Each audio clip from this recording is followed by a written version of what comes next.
की मृत्यु हो गई और उन्हें शमशान ले जा रहे थे। शमशान में आगे एक लड़की विदा होके जा रही थी। तो उस लड़की के घर वाले और ससुराल वालों ने कहा कि अब शकुन हो गया है, मुर्दा आगे बढ़ा है, आज न ले जाओ, कल जाओ। ये बात जब उन संत ने सुनी तो तुरंत बैठ गए और कहा कि मुझे नीचे उतारो। सब डरने लगे, बोले डरो मत, मैं वही संत हूं। महाराज जी कैसे, आप तो चले गए? बोला हाँ मैं चला गया था, मैं कल जाऊंगा।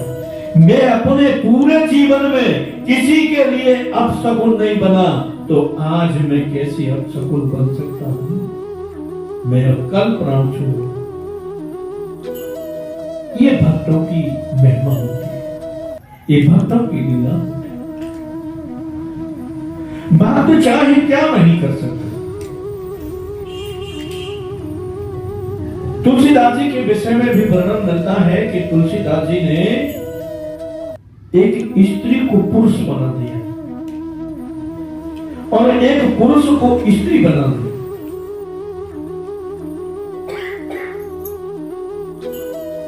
तो बड़े बड़े दिव्य चमत्कार संतों के द्वारा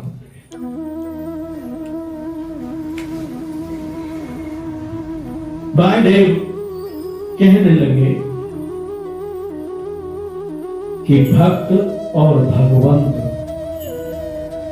दोनों में कोई अंतर नहीं। अगर वो भक्त है तो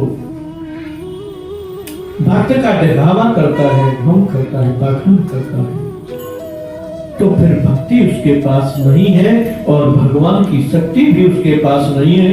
फिर तो वो कपट होने के समान है, जो नाना प्रकार के छल कपट करते हुए अपना कार्य साधन कर रहा है। महादेव आगे कहते हैं, हे ऋषियों, संसार में मुक्ति के कई उपाय हैं, जिनमें शास्त्रों का पठन पाना, दान देना, व्रत रखना, नियम करना, आसन पर बैठना, फिर व्रत करना, जप करना, यज्ञ करना, यज्ञ के बाद तपस्या करना, तपस्या के बाद सुमिरन करना, फिर उसके बाद कीर्तन करना, कीर्तन के बाद फिर सेवा करना। सेवा ही भक्ति है, सर्वोपरि है। ये जितने साधन कहे हैं वे सब गौण है, मात्र एक भक्ति ही सर्वश्रेष्ठ है और भक्ति के बल पर ही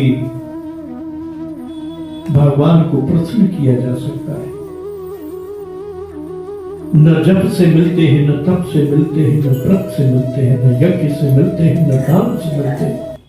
भगवान तो मिलते हैं एक भक्ति से और प्रेम से मिलते हैं। जब जिसके हृदय में भाव भक्ति होती है, भगवान उसको मिल जाते हैं। आगे ऋषियों ने पूछा कि प्रभु, हमने सुना है कि जब महाराज दर्शन यज्ञ किया तो उस यज्ञ में सती को निमंत्रण क्यों नहीं दिया? चलो मान लिया कि अपने दामाद को निमंत्रण नहीं दिया क्योंकि उनकी कोई अनुबंध चल रही होगी, लेकिन सती से क्या अनुबंध थी कि जो उन्हें निमंत्रण नहीं दिया? आप शिव के भक्त हैं, आपसे अधिक और कौन जान सकता है? तब वायुदेव ने कहा कि एक बार संपूर्ण देवता ब्रह्मा, विष्णु और राजा दक्ष इंद्र के सहित कैलाश पर्वत पर गए तो सती ने अपने पिता दक्ष का कोई सत्कार नहीं किया, क्योंकि सबको समान दृष्टि से रखा। सब आए हैं, सबको जैसे व्यवस्था थी वो सबको व्यवस्था थी। लेकिन इसी बात से पिता दक्ष नाराज हो गए कि मेरी बेटी है, मेरी बेटी का स्थान है और मेरा कोई सम्मान नहीं, मेरा कोई आदर नहीं। मैं आज से इसको अपनी बेटी के संबंध से समाप्त करता हूं। हे ऋषियों, इस कारण से सती को निमंत्रण नहीं दिया। आगे स्वर्गाधिक पूछते हैं कि इस ब्रह्मांड की सृष्टि कैसे की, कैसे होती है। वायुदेव ने कहा कि ब्रह्मा जब तपस्या करते हैं तो उनको शक्ति परम तत्व से प्राप्त होती है और उस परम तत्व सत्य के आधार से उस सृष्टि का निर्माण कार्य करते हैं। बहुत समय तक वो निर्माण कार्य करते रहे, पुरुष बनाते रहे, प्रकट करते रहे, पुरुष बनाते रहे, लेकिन सृष्टि आगे नहीं बढ़ी। तब विचलित हुए, फिर उन्होंने पूछा कि ये सृष्टि आगे कैसे बढ़ेगी, पृथ्वी पूरी खाली पड़ेगी। तब आकाशवाणी से संबोधन मिला कि मैं तुम्हें सब सृष्टि करूं। तब ब्रह्मा जी ने अपने आधे अंग से पुरुष प्रकट किया और आधे अंग से स्त्री प्रकट की। जो पुरुष प्रकट किया उससे स्वयंभू मनु हुए और जो आधे स्त्री प्रकट की उस स्त्री से फिर प्रकट शत्रुपा को किया। शत्रुपा और मनु ने बहुत समय तक तपस्या की, फिर उनका संबंध ब्रह्मा जी ने करा दिया। फिर उन्होंने सृष्टि में अपना सहयोग किया।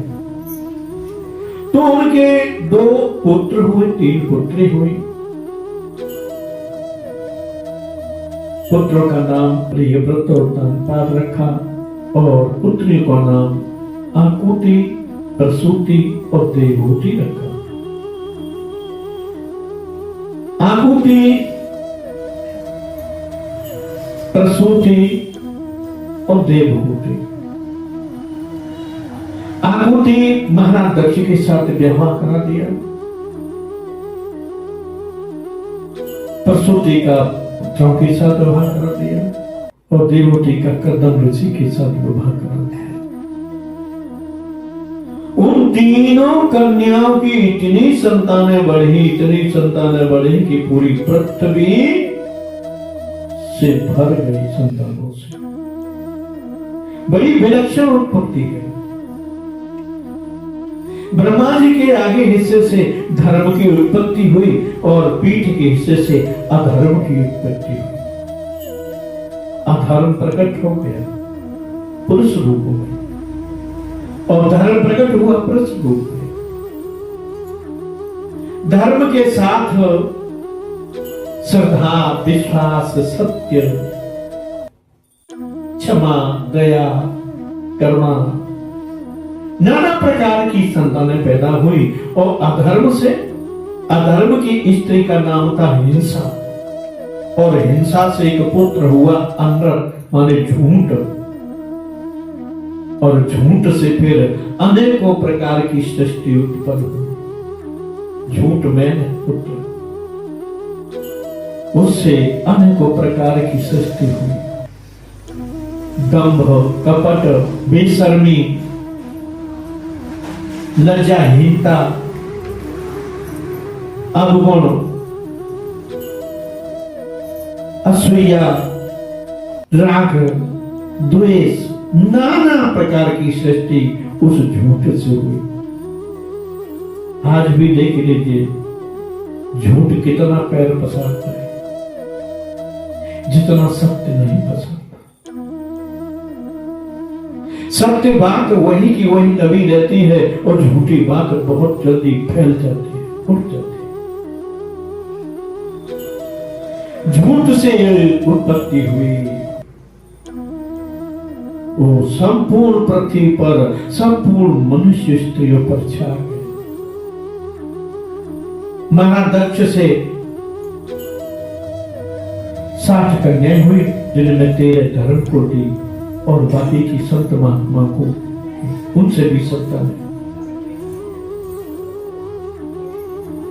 इस प्रकार की संतानें किन्हीं से वृक्ष पैदा हुए, किन्हीं से पर्वत पैदा हुए। ये पूरा ब्रह्मांड बिल्कुल शून्य था। जल और जल के अलावा आकाश और कुछ था ही नहीं।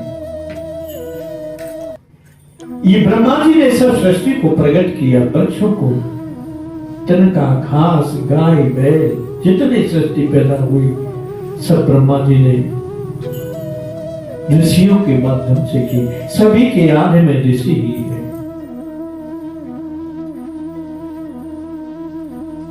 भगवान शिव के विषय में ऋषियों ने पूछा कि कलियुग के प्राणियों को शिव का दर्शन होना बहुत मुश्किल है। ऐसा क्या किया जाए कि शिव का दर्शन हो और शिव जैसा ही लाभ मिले। वायुदेव ने कहा कि हे ऋषियों, भगवान शिव को मिलने के लिए सबसे पहले हृदय में श्रद्धा होनी चाहिए। श्रद्धा के साथ विश्वास होना चाहिए। जब श्रद्धा और विश्वास का विवाह होता है तो पुरुषार्थ प्रकट होता है। लेकिन पुरुषार्थ अकेला कुछ कर नहीं पाता तो फिर विवेक पैदा होता है। जैसे शिव पार्वती के स्वामी कार्तिकेय और गणेश जी पैदा हुए, ऐसे श्रद्धा पार्वती है और विश्वास शिव है।